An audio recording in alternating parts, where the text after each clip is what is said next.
सूचना ज्ञान तथा आंकड़ों डाटा में सम्मिलित। वास्तव में देखा जाए तो सूचना तथा ज्ञान को अलग अलग नहीं किया जा सकता है। अनेक बार सूचना शब्द का प्रयोग आंकड़ा ज्ञान के पर्यायवाची के रूप में किया जाता है, परंतु फिर भी मैकलफ तथा मैन्सफील्ड ने सूचना और ज्ञान को भिन्न भिन्न माना है। उसके अनुसार सूचना खंडस अंश विशिष्ट है। यह संबंध अल्पकालीन तथा क्षणभंगुर हैं। ज्ञान संरचनात्मक सुसंगत तथा सार्वभौमिक हैं, दीर्घकालीन हैं। ज्ञान सूचनाओं का समग्र रूप है, जबकि सूचना ज्ञान का एक भाग है। नवीन सूचनाओं से ज्ञान में विभेद होते हैं।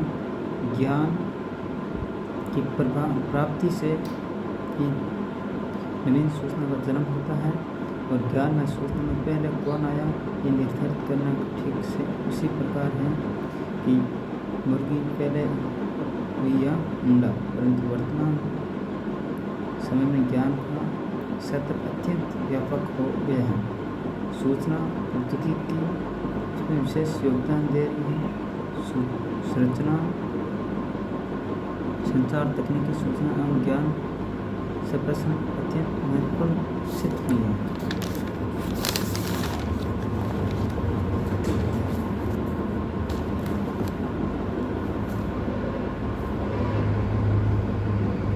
ज्ञान से संप्रेषित किया जा सकता है। सूचना कहते हैं ज्ञान व्यक्ति के मन के मस्तिष्क तथा सीमित हो सकता है, परंतु उसके दूसरे तक पहुँचने में सूचना का रूप धारण कर लेता है। इसी प्रकार डाटा सूचना का अंश है, और आंकड़े डाटा सूचना में पूर्ण करने का सहयोगी होते हैं। उसके संग्रह से सूचना तैयार होती है, अर्थात आंकड़े डाटा सूचना के लिए सक्षम परमाणु की तरह है, जिसके समूह में एक परिपूर्ण सूचना तैयार होती है। मात्र आंकड़े डाटा के माध्यम से कोई कार्य नहीं किया जा सकता, परंतु जैसे डॉक्टर को मरीज के सफल इलाज में डाटा ही नहीं दिया जाता है, वरना डाटा का समय प्रस्तुत किया जाता है,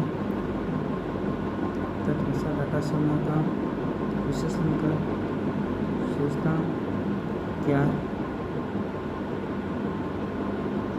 की जाती है। उसके बाद ही मरीज की से बीमारी का पता लगाकर इलाज किया जाता है।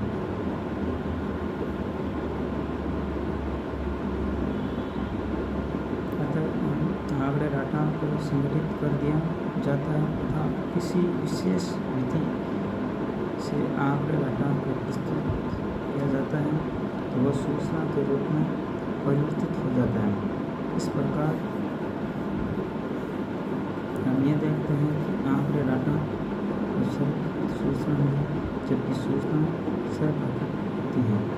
आंकड़े डाटा से निर्भर नहीं किया जाता है, या आंकड़े डाटा प्रतिवेदन भी बनाया जा सकता है। यह प्रतिवेदन बनाने में मदद करता है, जबकि यह सूचना के द्वारा बड़े बड़े निर्णय लिए जाते हैं और सही प्रतिवेदन बनाए जाते हैं। कई बार आंकड़े डाटा और सूचना को समान मान किया जाता है।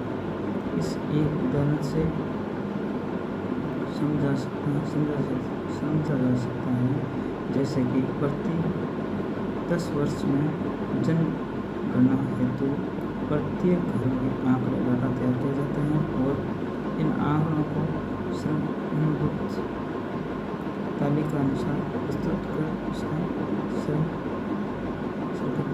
प्रतिवेदन तैयार किया जाता है और जनगणना सूचना तैयार की जाती है।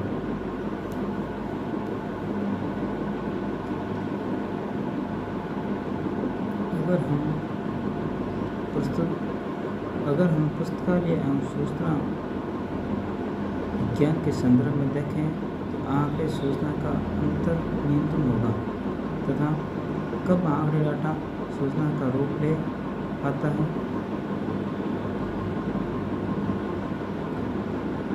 मुश्किल हो जाता है, क्योंकि उपयोगकर्ता के लिए जो आंकड़े हैं और दूसरे उपयोगकर्ता के लिए सूचना हो सकती है। यदि पाठक उपयोगकर्ता अगर जनगणना से संबंधित आंकड़े हैं जो कि एक टेबल के लिए जनसंख्या शास्त्र के लिए सांख्यिकी सूचना है वो इसमें दिए गए हैं। आंकड़ों जनसंख्या अध्ययन के लिए उपयोग कर विशेष विवेचना करता है, परंतु दूसरे पाठक उपयोगकर्ता जो जनसंख्या वृद्धि से अधिक वास्ता नहीं रखता है परंतु किसी आवश्यकता को जानकारी चाहता है तो यह इसे विवेचना अधिक सूचना एवं उपयोगी सिद्ध होगी। जो आंकड़े विवेचना में उपयोग हैं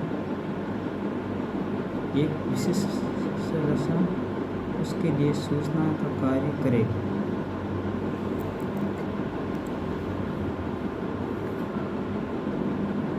अगर हम पुस्तकालय सूचना विशेष के संदर्भ में देखें आंकड़े सूचना का अंतर न्यूनतम होगा।